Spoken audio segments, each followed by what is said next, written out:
Today I'm doing a traditional up-down frontal install, and I'm oiling her hair with my Wrecker growth oil. Now I'm going to take my lemon myrtle bold hold, skin protectant, and protect the skin before I add the adhesive. Now as I add the adhesive, I add a layer and let it dry.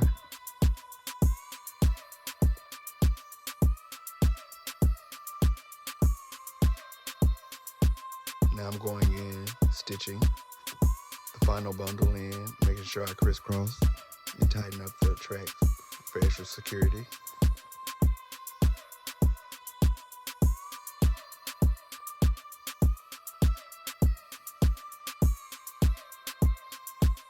Now see, for this style, we wanted to, keep it cute, flirty, sexy.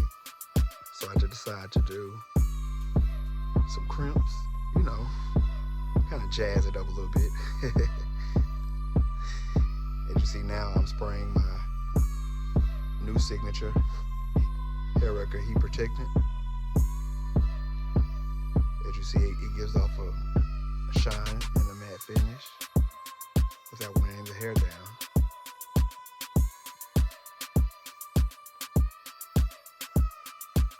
And voila, she ready.